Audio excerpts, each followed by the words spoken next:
oignons ou 2 petits. We're gonna take 2 small or one large onion, and we're gonna fry it. Now I'm gonna take my pan. By the way, it's La Guiole.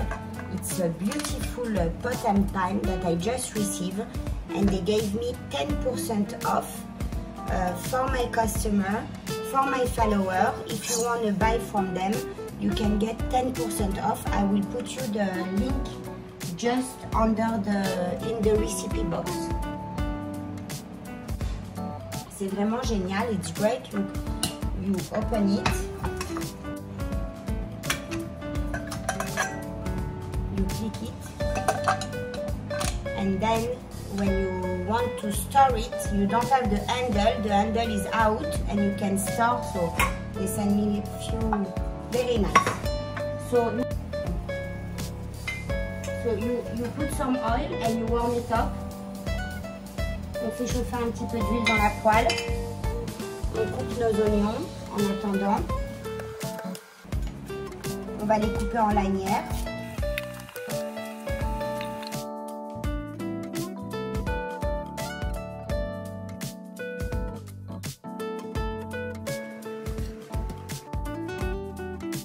I cut very fast because this knife is just magic. It's also from this brand, La Guiole, and it's such a pleasure. You see how fast I'm cutting, and voilà.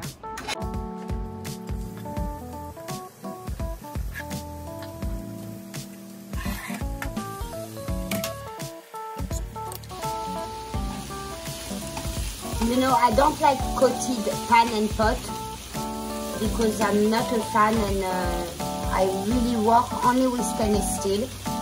But when you have a nice spoon that you have a wooden spoon, you can work with a wooden spoon, and then this is amazing. A non-stick pan, if really you be careful with it and you take care of it, et ben in the moment to cook with it, c'est franchement such a pleasure as well. Hein. Donc ça, on le laisse. C'est vrai, les marmites et les poêles qui sont recouvertes, moi j'aime pas, j'aime vraiment juste le stainless steel. Mais quand on travaille avec une cuillère en bois et qu'on fait vraiment attention quand on les lave et tout ça, et ben c'est super quoi. C'est vraiment magnifique de travailler avec ce genre de marmite. Il faut juste y faire attention à chaque fois, vraiment ne pas prendre du métal pour travailler avec, et de prendre que du bois et de laver correctement. Alors ça va prendre, on va dire, 10 minutes pour bien caraméliser. Maybe 10 minutes. You're gonna let that and stir them up occasionally.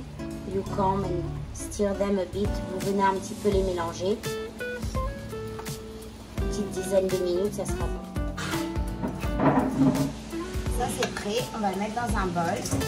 On va put it in a pan.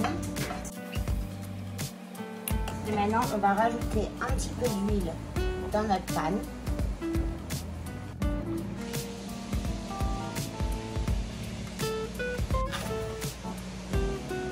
We're gonna cook our meat now.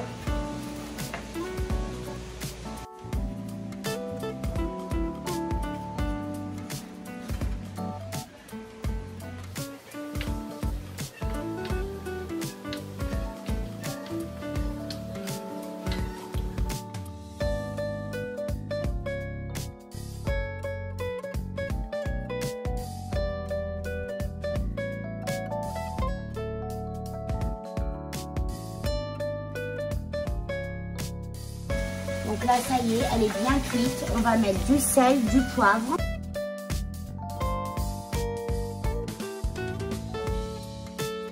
Deux cuillères à bouteille de cherry wine ou red wine. Du vin rouge ou du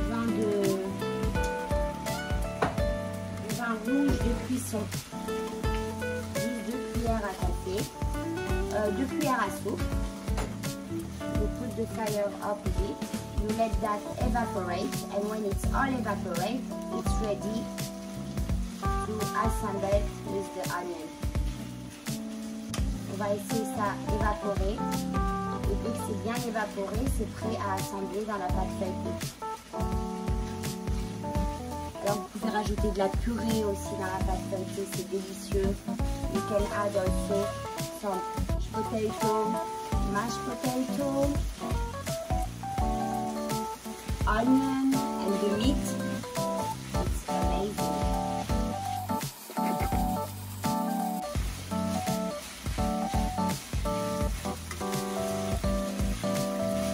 Voilà, le vin a évaporé.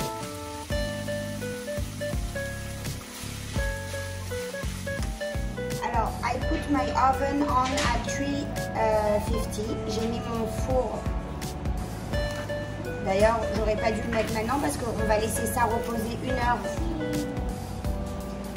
1 demi-heure. En fait, c'est bien de laisser reposer la pâte, qu'elle soit bien fraîche avant de la cuire. J'ai appris ça avec Philippe Conticini.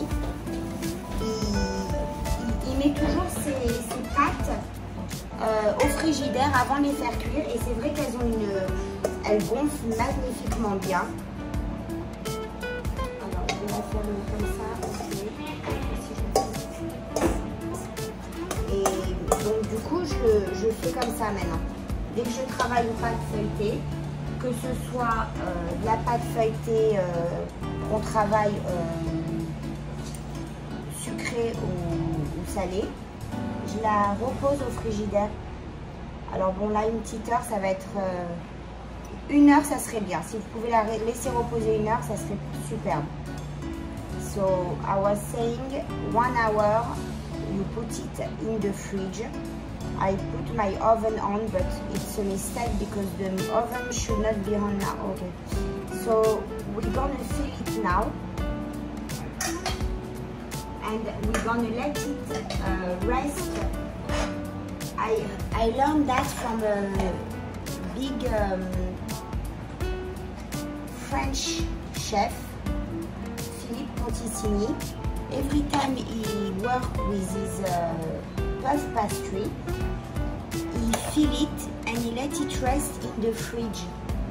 He wants his dough very cold when we put it in the oven. So that's what we're gonna do. So you fill up in the middle, but you try to leave one side bigger, empty than the other. Emptier than the other, because that's gonna be the part we close it with. On va fermer et quand vous la remplissez, vous essayez de remplir en laissant alors au milieu, mais en laissant un côté un petit peu plus vide que l'autre. Ça sera le côté où on va fermer. On a le ventre pour fermer.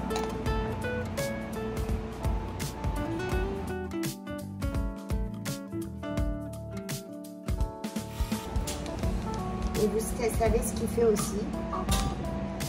Il la tourne. On va bien la fermer. We're gonna seal it good everywhere. On va la flipper. We're gonna flip it. Why? I don't know. It's all just about. Oh, d'abord we put it in the fridge.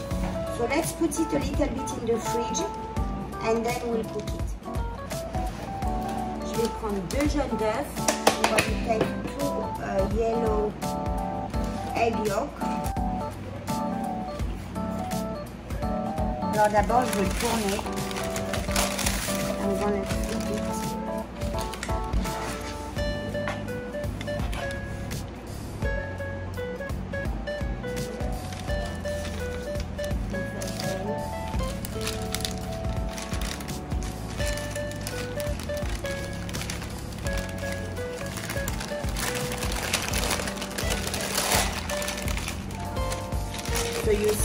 I had 2 parchment paper. I put one on top of the other.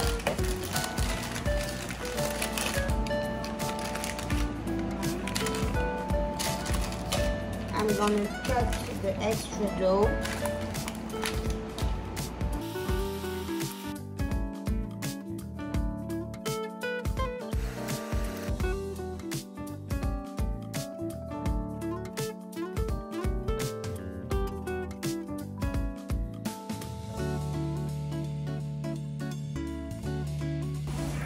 Et voilà, on enfourne. Alors ça prend, je pense, 45 minutes, 45 minutes à 180.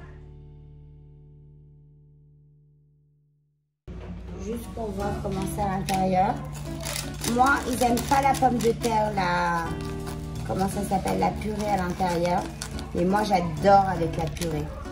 They don't like with the mashed potato inside. Ils n'aiment pas avec la purée à l'intérieur, mais moi j'adore avec la purée. Et franchement, they don't like with the mashed potato.